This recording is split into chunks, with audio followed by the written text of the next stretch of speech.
More episodes, join Mythic Voice Telegram channel. King episode 1237. நந்தகோபாலிடம் நேரடியாக சவால் விட்ட ஹரிஷ் பாதிக்கப்பட்ட மக்களை அழைத்துக் கொண்டு காட்டின் ஆழமான பகுதியை நோக்கிச் சென்றான். அதே நேரம் அவர்கள் தங்கியிருந்த இடத்திற்கு வந்த நந்தகோபாலின் ஆட்கள் அங்கே யாரும் இல்லாததை பார்த்து அதிர்ச்சி அடைந்தனர். அதை பற்றி உடனே நந்தகோபாலிடம் சொல்வதற்காக வேகமாக கோட்டைக்கு சென்றான். More episodes, join Mythic Voice Telegram channel. நெடுக்குமாக உலாத்திக் கொண்டிருந்தவன் தன் ஆட்கள் திரும்பி வருவதை பார்த்து நின்றான். என்ன, நான் சொன்ன வேலையை முடிச்சிட்டீங்களா? அவங்க எல்லாரையும் கூண்டோட புடிச்சிட்டு வந்தீங்களா என்று எதிர்பார்ப்புடன் கேட்க அவர்கள் எல்லோரும் பதில் சொல்ல முடியாமல் தலை குனிந்தனர். அது அங்க யாருமே இல்ல. முன்னால் இருந்தவன் தயக்கத்துடன் இழுக்க, என்ன யாருமே இல்லனா எல்லாரும் என்ன காத்தோட கரைஞ்சு போயிட்டாங்களா என்று கேட்ட நந்தகோபாலின் குரலில் கடுமை வெளிப்படையாக தெரிந்தது. இல்ல தலைவரே, அவங்க எங்க போனாங்கன்னு தெரியல, அந்த இடத்தையே மொத்தமா காலி பண்ணிட்டு போயிருக்காங்க. அவன் குரல் நடுங்க கூறினான். காலி பண்ண மட்டும் கந்தர்வபுரியை விட்டுட்டு போயிட முடியுமா? நாம மனசு வச்சா மட்டும்தான் அவங்களால இங்க இருந்து வெளியில போக முடியும். போங்க, போய் எங்க போனாங்கன்னு தேடி கண்டுபிடிங்க. இன்னும் ஒரு மணி நேரத்துல அவங்க எல்லாரும். More episodes, join Mythic Voice Telegram channel. அடியாட்கள் வேகமாக அங்கிருந்து வெளியேறினார்கள். இந்த நேரத்துல அவர் வேற இங்க இல்ல, எங்க போனாருன்னு தெரியல. இப்படி சொல்லாம கொள்ளாம கொஞ்ச நாளைக்கு காணாம போறத ஒரு வேலையாவே வச்சிருக்காரு. ஆனா ஏதாவது தப்பா நடந்துச்சுன்னா மட்டும் திரும்ப என்ன உயிரோட புதைச்சிருவாரு என நந்தகோபால் தனக்குள் முணங்கிக் கொண்டான். அதே சமயம் காட்டின் ஆழமான பகுதியை நோக்கி சென்று கொண்டிருந்த ஹரிஷும் மற்றவர்களும் விழியன் கை காட்டியவுடன் நின்றனர். பின்பு அவன் தன் தாத்தாவை பார்க்க அவர் தலையசைத்து சம்மதம் கொடுத்தார். உடனே அங்கே ஒரு குகையின் வாசல் போல இருந்த பாறையை நகர்த்தினார். உள்ளே பெரிய குகை போன்ற பகுதி இருக்கும் என நினைத்து எல்லோரும் அதற்குள் நுழைந்தனர். எல்லோரும் உள்ளே வந்ததும் விழியன் அந்த பாறையை மறுபடியும் அதே போல நகர்த்தி வைத்தான். பின்பு அவர்கள் எல்லோரையும் அழைத்துக் கொண்டு குகைக்குள் இருந்த பாதையில் நடந்தவன். More episodes, join Mythic Voice Telegram channel. அங்கே ஒரு பெரிய காடு போன்ற பகுதி இருக்க எல்லோரும் ஒருவர் ஆச்சரியத்துடன் பார்த்து கொண்டனர். ஏனென்றால் அவர்கள் முதலில் நுழைந்த காட்டிற்கும் இங்கே இருக்கும் காட்டிற்கும் சம்பந்தமே இல்லாமல் இருந்தது. ஹரிஷ், நீ கொஞ்ச நாள் பாதுகாப்பா தங்க இடம் கேட்டதானே? அதுக்கு இந்த இடம் சரியா இருக்கும். எப்படியும் அவங்க இதை கண்டுபிடிச்சு வர நிறைய நாட்கள் ஆகும். விழியன் சொல்ல ஹரிஷ் அந்த இடத்தை பார்வையால் அளந்தான். பறந்து விரிந்து கிடந்திருந்த அந்த நிலப்பரப்பில் பயிற்சி எடுப்பதற்கு தேவையான வசதிகளும் இருந்தது. அதைத்தான் ஹரிஷ் எதிர்பார்த்தான். எப்படியாவது நந்தகோபாலும் அவனுடைய ஆட்களும் தேடி வருவதற்குள் அவர்களை எல்லாம் எதிர்த்து போராடும் அளவுக்கு இந்த மக்கள் கூட்டத்தை தயார் செய்ய வேண்டும். சரி, முதல்ல வயசானவங்களுக்கும் குழந்தைங்களுக்கும் சாப்பாடு ஏற்பாடு பண்ணுங்க. அப்படியே இங்க இருக்கிற மட்டைங்களை வச்சு தங்குறதுக்கு இடம். More episodes, join Mythic Voice Telegram channel. மடவென்று நடந்தது. அவன் அந்த இடத்திற்கு புதிதாக வந்தவன் என்று யாருக்குமே தோன்றவில்லை. அவன்தான் தங்கள் இனத்தின் தலைவன் என்பதை போல சுறுசுறுப்புடன் செயல்பட்டனர். முதல் முறையாக எந்த பயமும் இல்லாமல் சுதந்திர காற்றை சுவாசித்தவர்களின் முகங்களில் அந்த உற்சாகம் தெரிந்தது. ஹரிஷ் உதவி செய்ய அங்கே இருந்த வெற்றிடத்தில் தற்காலிக தங்கும் இடம் உருவாக்கப்பட்டது. அதே போன்று அந்த காட்டில் கிடைத்த கீரைகள் மற்றும் பழங்களை வைத்து சாப்பாட்டிற்கும் ஏற்பாடு செய்திருந்தனர். அவ்வளவு தூரம் நடந்து வந்த களைப்பில் எல்லோரும் உறங்கச் சென்றிருக்க ஹரிஷ் மட்டும் தனியாக ஒரு சிறிய பாறையின் மீது உட்கார்ந்திருந்தான். எதிலிருந்து தொடங்குவது என்பதை பற்றிய யோசனை அவன் மனதில் ஓடிக்கொண்டிருக்க விழியன் அவன் அருகில் வந்து உட்கார்ந்தான். என்ன யோசிச்சுட்டு இருக்கீங்க? அவன் கேள்வி எழுப்ப ஹரிஷ் திரும்பி பார்த்தான். More episodes, join Mythic Voice Telegram channel. நீ எப்பவும் போலவே பேசு என்றவன், உங்களுக்கான பயிற்சியை எங்கிருந்து தொடங்கலான்னு யோசிக்கிறேன். நீங்க எல்லாருமே எக்ஸ்பர்ட்ஸ் தான், அதுக்கான தகுதி உங்க ஜீன்லயே இருக்கு. ஆனா சரியான பயிற்சியும் சண்டை திறனும் இல்லாம ஒரு குறிப்பிட்ட வட்டத்துக்குள்ளேயே முடங்கி போயிருக்கீங்க, அப்படிதானே என்று மேலும் கேட்டான். உண்மையாவே எனக்கு தெரியல ஹரிஷ், ஏன்னா நான் சண்டை போட்டதே இல்லை. சின்ன வயசுல இருந்தே மற்றவங்க சாட்டையால் அடி வாங்கறத பார்த்து என் மனசுல ஒரு பயம் உருவாயிடுச்சு. அதனால நான் யாரையுமே எதிர்த்து பேசினதே இல்லை. ஆனா என் அண்ணன் அப்படி இல்லை, அவன் தானாவே சண்டை கத்துக்கிட்டான். எங்க மக்களை யாராவது காயப்படுத்தினா அவங்களை எதிர்த்து சண்டை போடுவான். கடைசியில அவனையும் என் கண்ணு முன்னாடி கொடூரமா கொண்டுட்டாங்க. அதுக்கப்புறம் நான் மட்டும் இல்லை, எங்க கூட்டத்துல இருக்கிற யாருமே அதிகாரத்தை எதிர்த்து கேள்வி கேட்கறதே இல்லை. அப்படியே பழகி போச்சு. அவன் ஒரு பெரும் மூச்சுடன் நீளமாக பேசி முடிக்க ஹரிஷுக்கு அவர்களுடைய பிரச்சனையின் அடிப்படை புரிந்தது. தனஞ்சயன் மற்றும் மகாதேவனின் ஆட்கள் நிரந்தரமாக இவர்களை ஒரு பயத்திலேயே வைத்திருக்கிறார்கள். தப்பி தவறி யாராவது எதிர்த்து கேள்வி கேட்டால் அவர்களையும் உயிரோடு விடுவதில்லை. இவர்கள் கண்முன்னாலேயே கொடூரமாக கொண்டிருக்கிறார்கள்.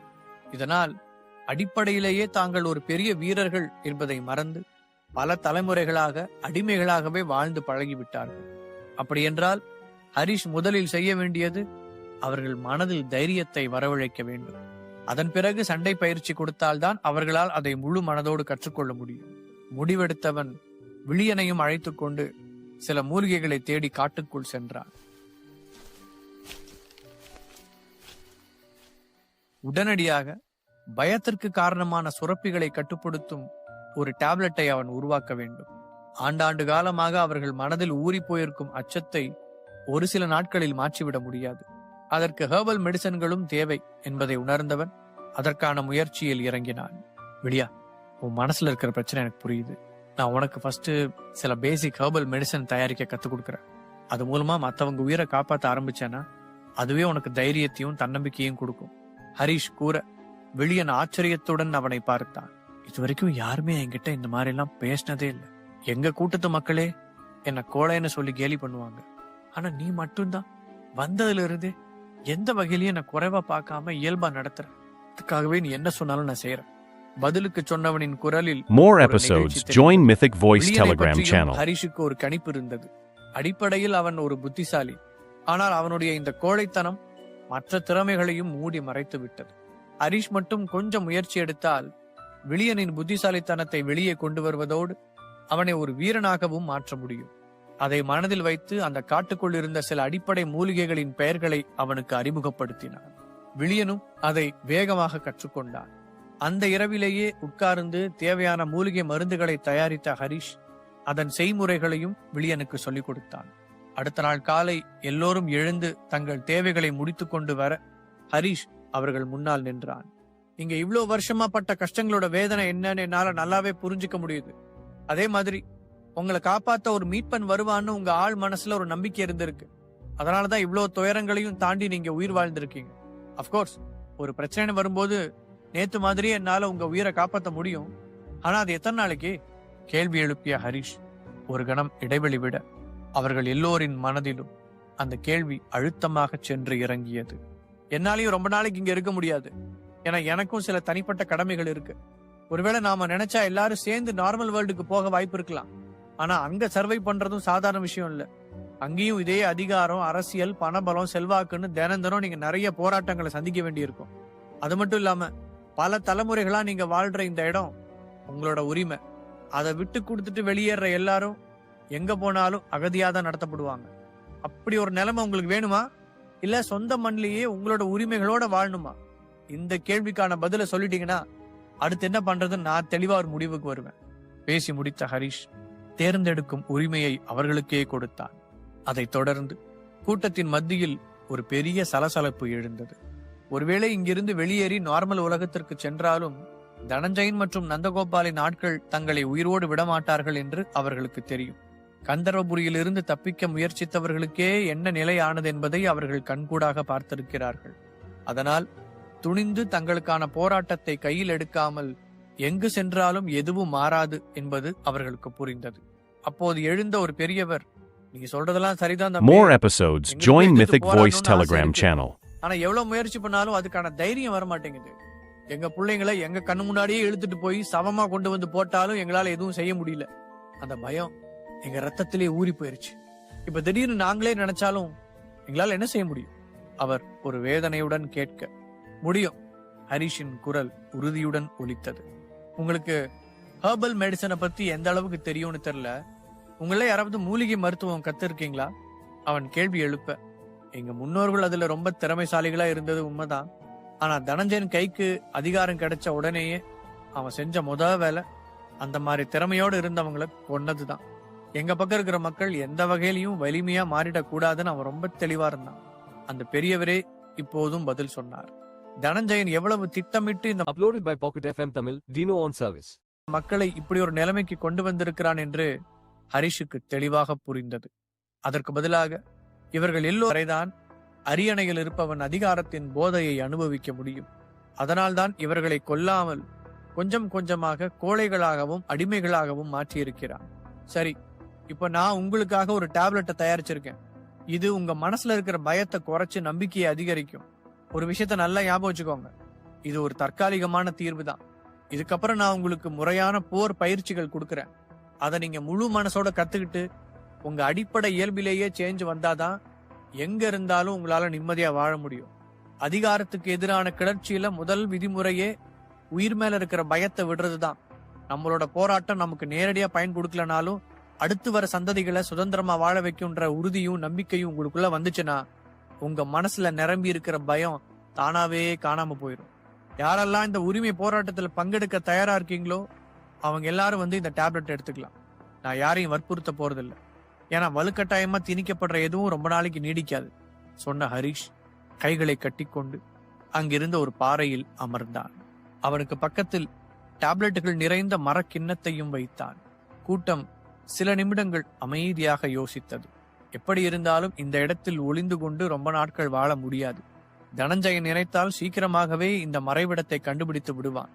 அதனால் இப்போது கிடைத்திருக்கும் காலத்தை சரியாக பயன்படுத்துவதுதான் அவர்களுக்கு முன்னால் இருக்கும் ஒரே தீர்வு.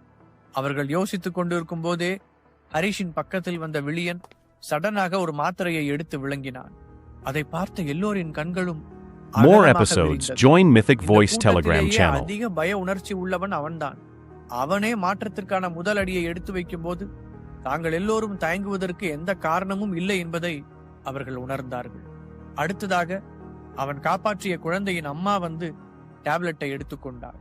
இது என் குழந்தைக்காக, அவ இந்த பூமியில சுதந்திரமா வாழ்றதுக்காக நான் என்ன செய்யவும் தயாரா இருக்கேன். அந்த டேப்லெட்டை விழுங்கியவள் சொல்ல அதன் பிறகு யாருமே தயங்கவில்லை. எல்லோரும் வரிசையாக எடுத்துக்கொண்டனர்.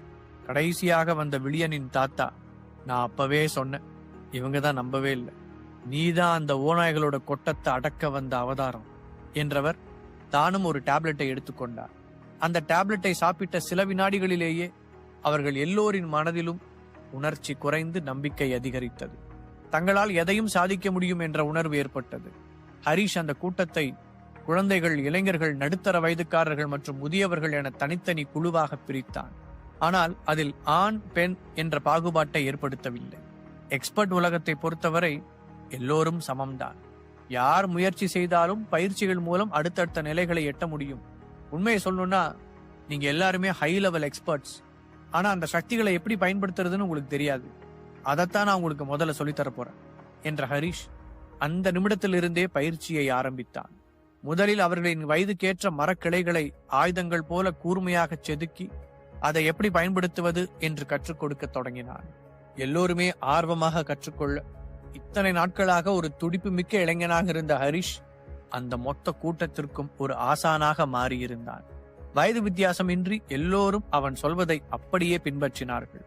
சண்டை பயிற்சி எடுத்து களைத்து போனவர்களை அமைதியாக உட்காரச் சொல்லி மனதை ஒருமுகப்படுத்துவது என்பதை கற்றுக் கொடுத்தான்.